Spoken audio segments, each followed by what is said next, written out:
Presidente, senhores parlamentares, nós estamos agora votando projetos importantes para o país, em especial no que tange a questão do licenciamento ambiental, seguido os PLNs. Rapidamente sobre esse tema, senhor presidente.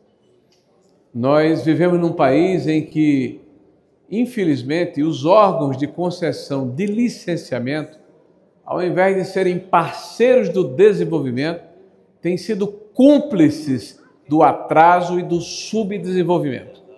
Existe uma espécie de cultura de se empatar, de se impedir, de se gerar obstáculos para que o país de fato cresça com o que nós chamamos de desenvolvimento sustentável.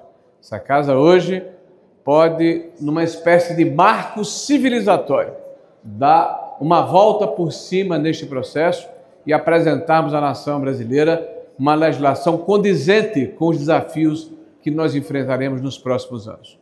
Dito isso, senhor presidente, quero me debruçar sobre o tema subsequente, que será o PLN 14. Veja a ousadia deste governo, que tem gastado sem limites e tem acreditado no mantra de que o gasto público por si só gera crescimento econômico e desenvolvimento. Esta é uma falácia, é um engano, é uma mentira que já foi apregoada e implementada neste país em tempos pretéritos, não muito distantes, e que nos levaram em 2015, 2016, a maior catástrofe econômica que este país já viu desde 1948.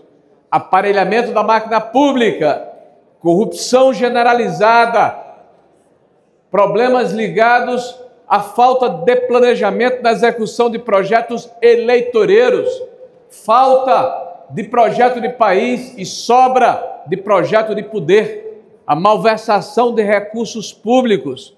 Tudo isso, senhor presidente, infelizmente parece que está sendo varrido para debaixo do tapete, como se o passado pudesse ser esquecido pela deliberação ou pela vontade daqueles que hoje governam este país. Só que esse tapete literalmente tem um elefante e nós tropeçamos nele. Veja, senhores parlamentares, o governo tem a audácia de nos propor um parágrafo nesse PLN, um parágrafo único, em que estabelece que os recursos oriundos de operações de crédito que iriam ou irão suplementar Bolsa Família e Previdência, o que sobrar, o que remanescer, será acrescido no orçamento da União no ano subsequente através de decreto, permitindo que o governo, na verdade, faça uma espécie de orçamento paralelo. É bom lembrar aos senhores parlamentares o que é a regra de ouro, que foi chantada na Constituição brasileira a partir de 1988, justamente para impedir a forma inconsequente e irresponsável com que a dívida pública cresce, com recursos que deveriam fazer frente à necessidade de investimento e de infraestrutura e são canalizados para o custeio.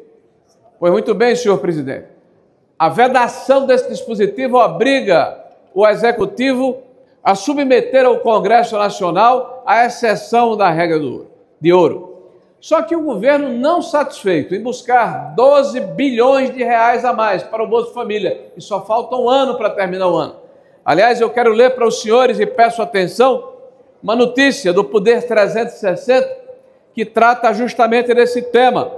Lula trava 988 mil pessoas no Bolsa Família e fila bate recorde do governo. Este governo que diz que se preocupa com assistência social. No bojo da matéria se fala o seguinte: o painel Siga Brasil do Senado mostra que o Bolsa Família já consumiu 145,5 bilhões de reais de janeiro a novembro e o orçamento autorizado para o ano é de 158,6. Sobram, portanto, para o mês de dezembro, 12,1 bi. Acontece, senhor presidente, que a necessidade é de 12,7, ou seja, de 600 milhões de reais que deveriam ser aportados ou por remanejamento orçamentário ou pelo atalho que o governo busca, financiando o custeio na contramão da regra de ouro. O governo, ao invés de pedir 600 milhões, senhor presidente, pede 12 bilhões para o Bolsa Família. O que é que vai acontecer com os recursos remanescentes?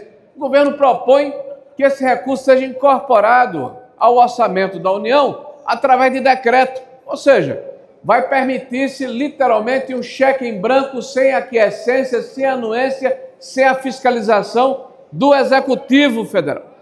Desculpe, do Legislativo Federal, que é uma missão e é uma prerrogativa precípua de fiscalizar a correta aplicação dos recursos públicos. Senhores, nós estamos diante de mais um despautério de um governo que, ao longo desses 3 anos, conseguiu uma marca recorde. Olha que paradoxal, 13, senhores, 13, que número esquisito, né? São 13 os furos feitos no arcabouço fiscal, de quase 215 bilhões de reais. O arcabouço que foi prometido em verso e prosa que seria a nova forma de regulamentar e de gerir os parâmetros fiscais do Brasil. 13 furos, deputado José Medeiros, foram efetuados no casco do famigerado arcabouço fiscal. Nós temos hoje uma perspectiva dada pelo IFE, não por mim, Instituto Fiscal Independente do Senado da República, que ao final deste governo, ou desse desgoverno do PT, nós teremos aproximadamente 81% de comprometimento do PIB com a dívida. É um crescimento de 10 pontos percentuais da dívida pública em 4 anos desta praga de gafanhotos que é o PT governando o Brasil.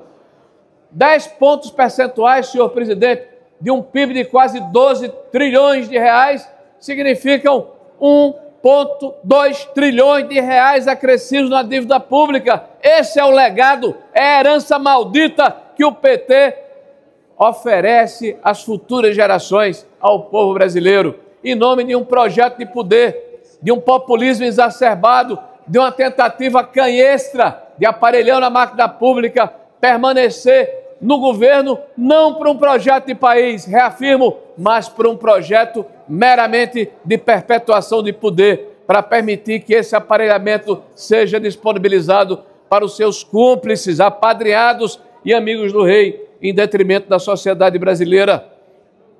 Temos hoje, senhor presidente, um déficit fiscal nominal que chega a 1 trilhão de reais. E notem, não há pandemia de Covid. E notem, não há Brumadinho. E notem, não há crise da energia e de alimentos. O que há é um bando de cupins que se apropriaram da máquina pública. Há uma comparação que é preciso ser feita. Este governo é um governo que dilapida o patrimônio público e as contas públicas, diante de um governo que deixa um legado virtuoso, que foi o governo do presidente Bolsonaro, um superávit de 54 bilhões de reais, a diminuição do comprometimento da dívida pública em relação ao PIB, aliás, de forma ímpar na história do Brasil, o primeiro governo desde 88 que apresenta este resultado, fruto não de austeridade fiscal, mas de compromisso com o erário público, de compromisso com os recursos do conjunto dos brasileiros, com a responsabilidade de gerir com honestidade, com a compreensão de que é necessário fazer muito com os poucos recursos disponíveis e, ao mesmo tempo, gerir de forma adequada a máquina pública. Eu peço aos senhores parlamentares muita atenção no projeto que virá a seguir, que é o PLN 14, para que nós possamos, inclusive, há uma disposição do governo de suprimir esse famigerado parágrafo, para que nós não possamos continuar a dar o exemplo de que nós não temos apreço pelos recursos do povo brasileiro, minimamente mantermos o legado das enormes e boas realizações que foram feitas nos governos anteriores, para que daqui a um ano, passado o processo eleitoral e retirado esse desgoverno, nós possamos de novo abraçar o Brasil e reconstruirmos o país, que nesses 4 anos certamente vai ser extremamente dilapidado pelo governo do PT.